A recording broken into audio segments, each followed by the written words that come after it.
It's all ARIA today, mainly around the MX-1 and a lot of questions I've been getting. Carry on watching.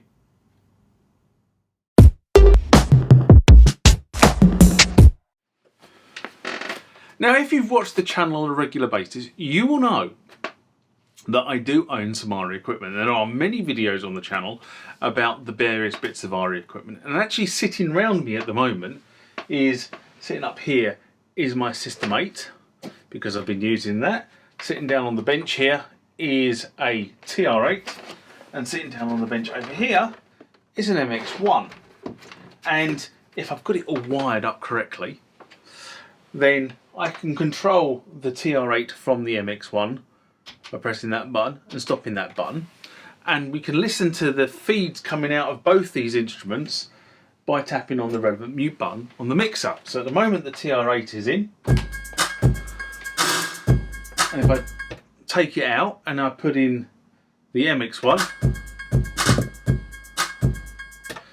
they're both playing. So effectively at this point in time I'm playing my TR-8 through my MX-1 mixer, which is kind of how the whole ARIA setup was designed to work. Over the years I have had several questions about setup practices around this equipment. And I've got a TB3 here as well, which I'm going to show as well. So this video is a bit of a show and tell about the questions that you guys have asked. Remember, like, comment, subscribe to the channel. Go over to Instagram and follow me there. Go over to Facebook, follow me there. That's where the normal notices are. And consider becoming a Patreon.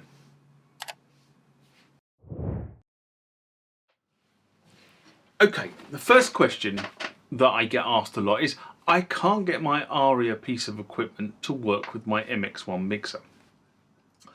So I'm going to kind of split the answer down to this into 3 bits, if you like. So number 1, is your piece of equipment listed on the list of supported devices for your MX-1?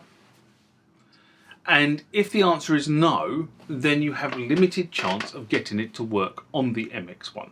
The reason for this is that these devices that Roland have issued are not what they call class compliant. And what that means is it doesn't tell the computer automatically how it needs to operate. You have to load drivers onto the computer.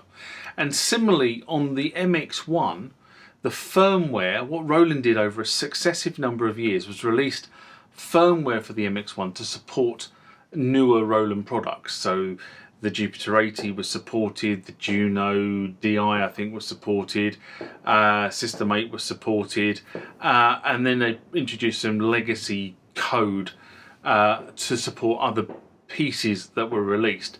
But not all pieces are supported and not all pieces will work.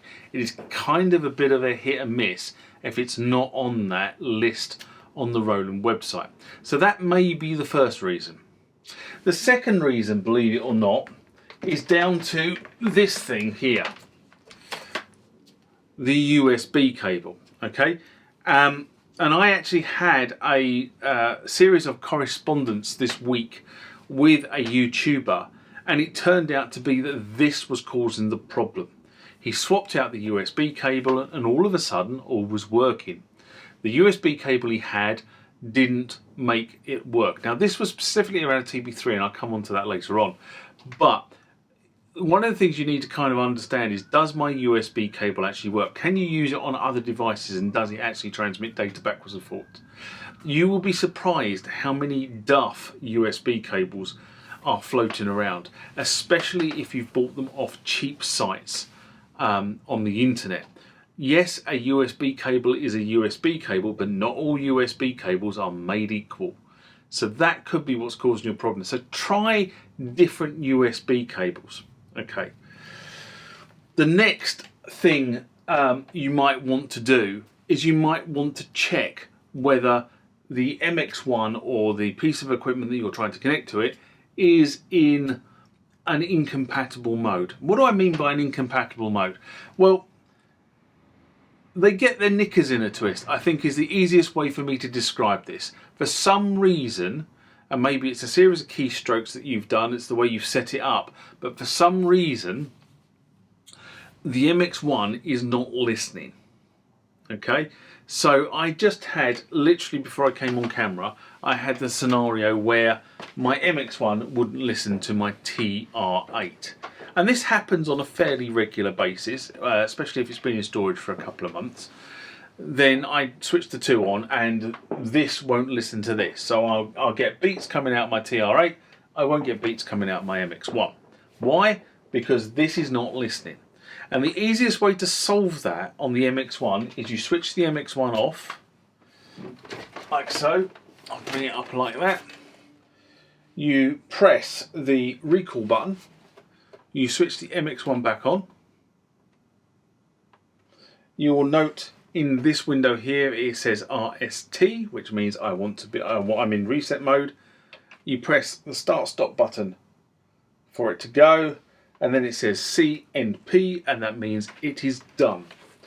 And in order to get that back into operational mode, you switch it off and you switch it back on again.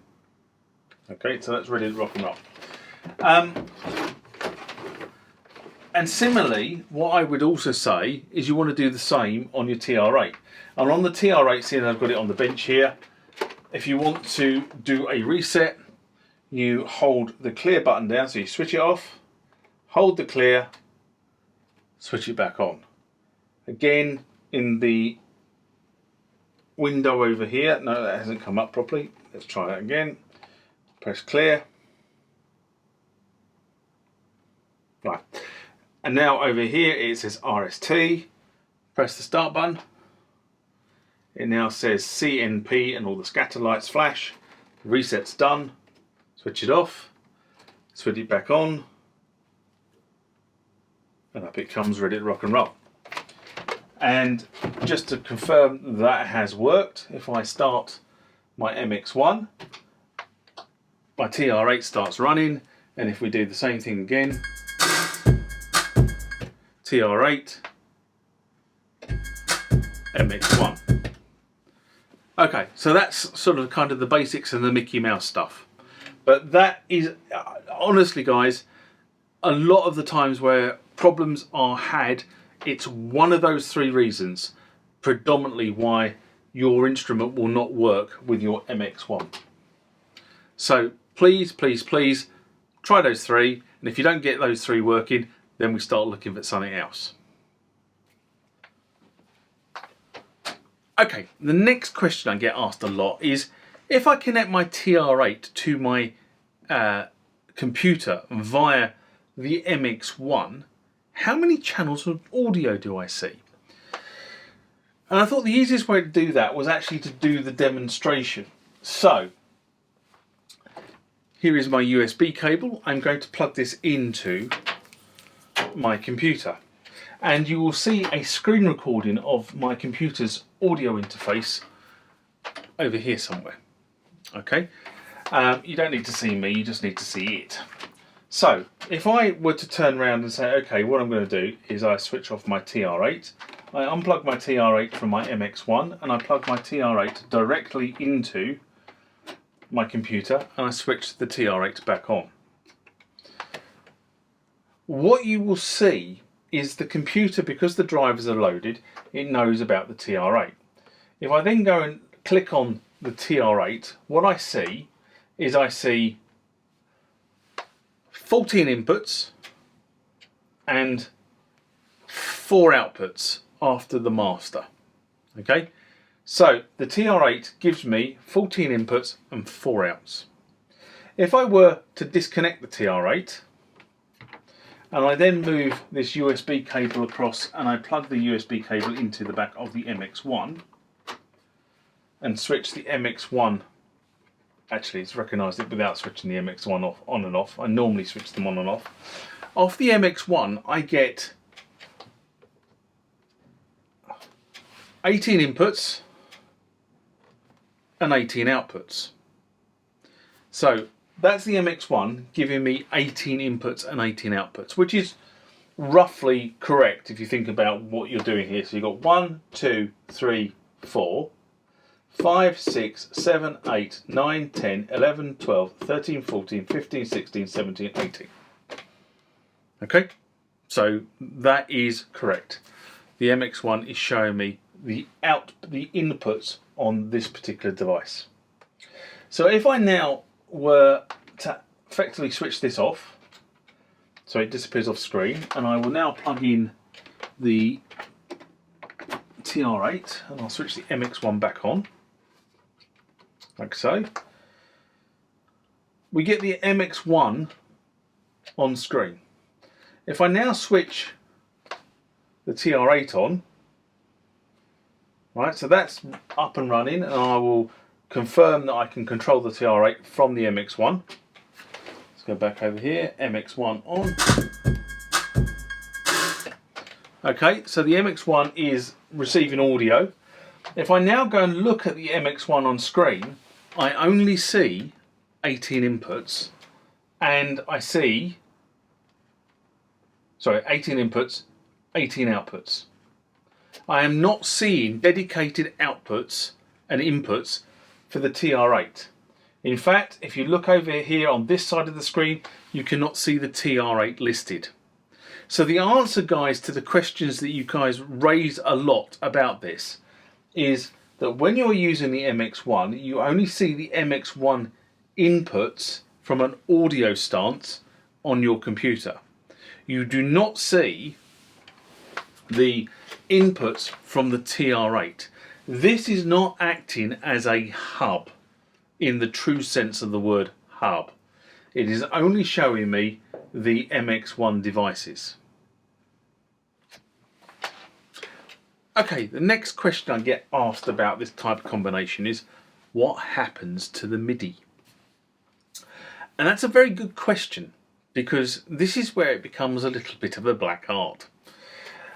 If you go and look at the MX-1, and I pull up the MIDI window, so the MIDI studio on my computer here.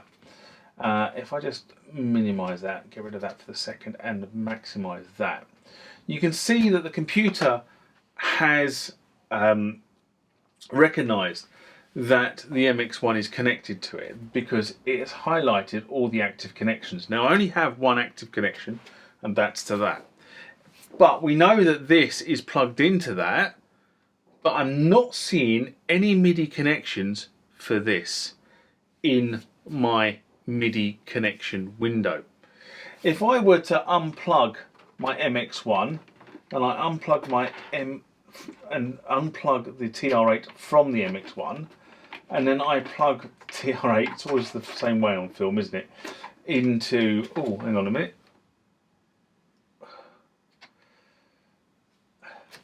My version of Ableton is playing silly buggers, but we'll come on to that in a minute. Anyway, if I were to configure, plug my TR-8 into my computer directly, you can see the TR-8 comes to screen on the computer. But let's go back to the MX-1 configuration. So I'll plug that in. I think the reason why Ableton threw a hippie fit is because it was looking at the MX-1 connection when I unplugged it, and therefore wasn't particularly happy. So what I'm now going to do is I'm now going to bring up my Ableton Live, which says yes, it's unhappy, and we'll bring it back to screen like so. There you go. And I do want to be in this view. Let's go and be in the other view. That's preferences. There you go. Okay, so I'm now in preferences, and the what you can see in preferences is the fact that I've got my audio, and if I go and look through my audio devices here, you can see my MX-1 is available, but it's the only audio device I have available within the MX-1, sorry, within the Ableton. So in order to, hang on a minute, one of the housemates is bringing me a coffee. Of course, they won't come on camera. Will they ever come on camera? I'm just going to put that over here, out of the way. So what we see is we see that, you know, we can see the MX-1 here. If we then go and look in MIDI, what you see in MIDI is something very interesting. And I'll just come away from Ableton for a sec, if I minimise that and go back to over here, and I go back to the MIDI studio, and I double click on the MX-1, and then I look at the ports. And this is kind of the clue. The MX-1 is actually showing up a number of different ports. Okay, so it shows the MX-1 and it shows the MX-1 control port. Then it shows USB 1 and USB 1 control, and it shows USB 2 and USB 2 control, referring to the USB connections on the back of the MX-1. And effectively, that is how you route the MIDI. So if we now drop out of this and go back to Ableton, wherever Ableton is, let me bring that back up like so. Make that full screen, and let's go back into preferences. What you can see is I've now got effectively two entries in my MIDI table for the MX-1. The first entry I have in the MIDI table for the MX-1 is the MX-1. The second entry I have in the MIDI table is the MX-1 USB 1. And if you set that up in your DAW, you'll be able to send MIDI from your DAW to the slave device to the MX-1. Now, you may have to go through a little trial and error with this, because it is not simple. Yeah, it's not simple. It requires you to play around with it a bit. One of the key things here is to make sure you actually have those controls for the USB ports on the back of the MX-1 actually switched on, enabled, or your DAW. And I can only go by Ableton because it's the one I've got installed on this machine at the moment. On the other machine I've got my Pro Tools, but on this machine I've just got Ableton. So, but you need to make sure that it is switched on so that it can actually, the DAW can actually reference the files. But that, in essence, is the basis of setting the MIDI up to talk to this machine from your computer via your MX-1. And I'm hoping that is sets you off in the right path. It's probably going to raise more questions than answers in the initial, and I don't want to give you chapter and verse on this, because depending on the way you configure the system will depend on the way you need to configure your DAW. So, as I say, it is a little bit trial and error, and I do apologise for using that terminology, but that sort of kind of is the basics of how you do it. Hopefully this has answered the questions, or has it raised more questions? I'm not sure. You're always welcome to leave comments below the video. But when I got the video into post, I had filmed a little bit more than what's actually in this video, so that will appear in the next video about ARIA style questions. In fact, actually the next video is probably going to be on the TB3.